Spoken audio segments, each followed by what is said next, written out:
तो आज का हमारा चैप्टर जो है बहुत ही इंपॉर्टेंट चैप्टर है और वो है कपड़े तरह तरह के, रेसे तरह तरह के।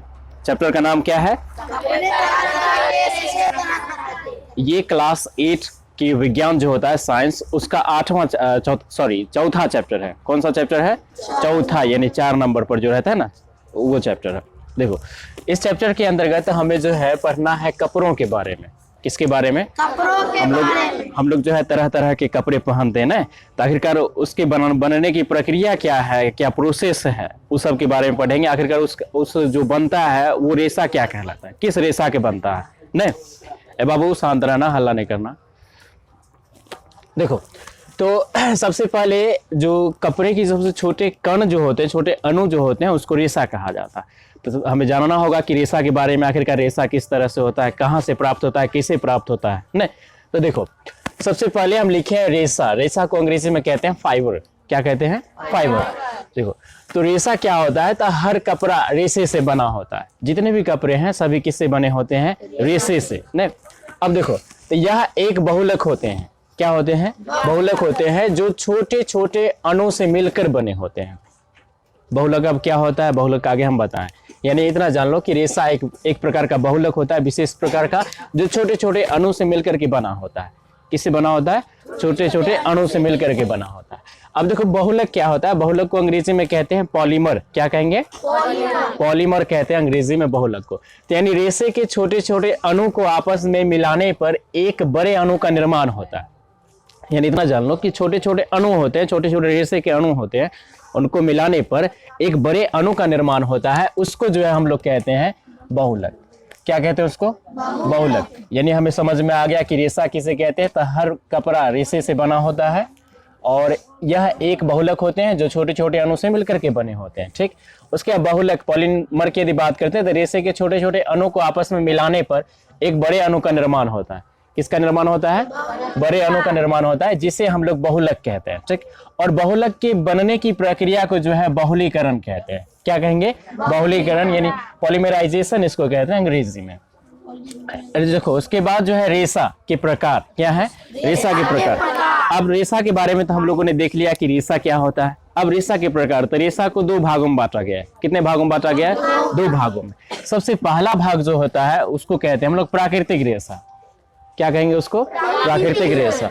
और दूसरा जो होता है कृत्रिम या मानव निर्मित रेशा। देखो, ये सिंबल दिए, इसको या पढ़ेंगे। क्या पढ़ेंगे इसको? या।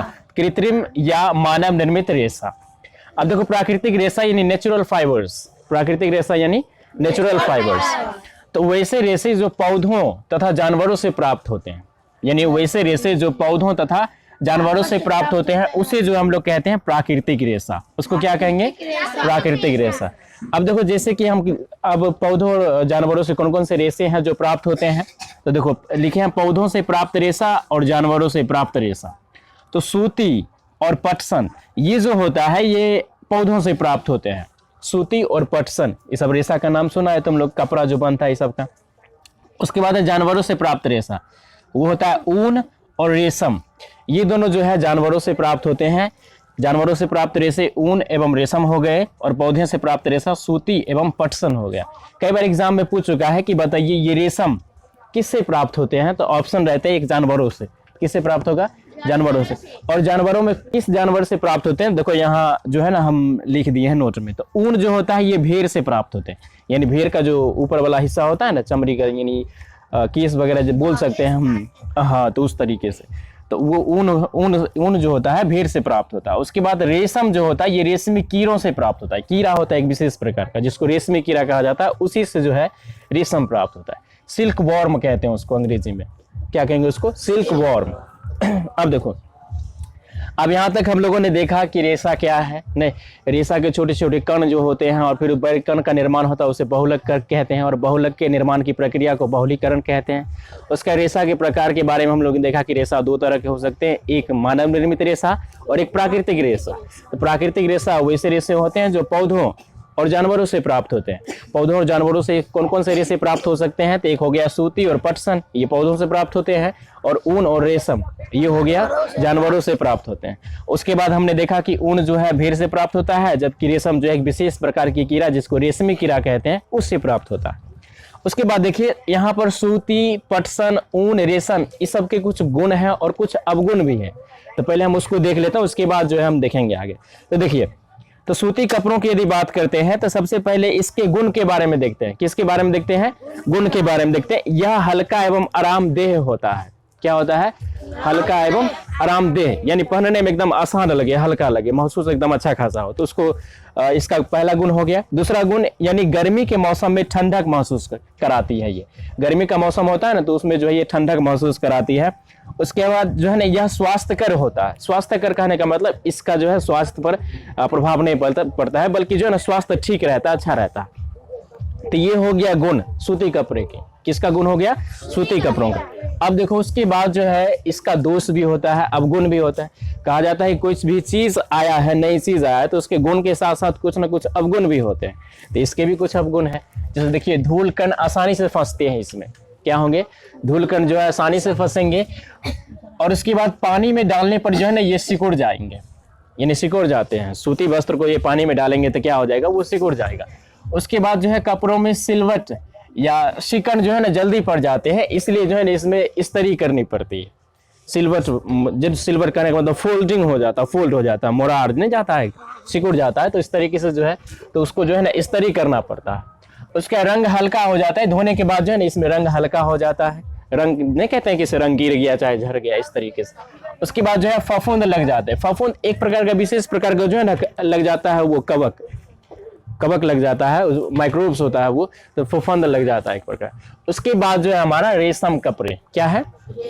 रेशम कपड़े। तो रेशम कपड़े के गुण और दोष दोनों हैं। यहाँ देखिए, पहनने में ये आरामदायक होता है। ये पहनने में क्या होता है? आरामदायक होता है। और ताप का कुचालक होता है, यानी ताप, गर्मियों के मौसम में इसका कोई प्रभाव नहीं पड़ता, बल्कि अच्छा लगता है इसको जो है ना, यानी ताप का ये कुचालक होता है। क्या होता है? ताप का कुचालक होता है। और धोने पर ये ना तो सिकुड़ते हैं और ना फैलते हैं। तो कहेंगे बड़ा अच्छा कपड़ा है, ना सिकुड़ते हैं ना फैलते हैं, तो और अच्छा है ना। तो देखिए क्या गुण है सो आगे। अब गुण आप देखिए क्या है। इस तरीके बिना पहनना अच्छा नहीं लगता है। किसको भाई साहब? यदि आप इस तरीके बिना पहनिएगा तो नहीं अच्छा लगेगा, मतलब सिकुड़ा हुआ रहेगा। ठीक। उसके बाद अंधेरे जगह में इसको रखिएगा तो इसमें फफूंद लग जाएंगे, कीड़ा वगैरह जो होता है, कवक, वो लग जाएंगे। उसके बाद पसीने का भी प्रभाव इस पर पड़ता है, जिस कारण जो है कपड़े खराब हो जाते हैं। कपड़े क्या हो जाएंगे? खराब हो जाएंगे, पसीने पड़ते हैं।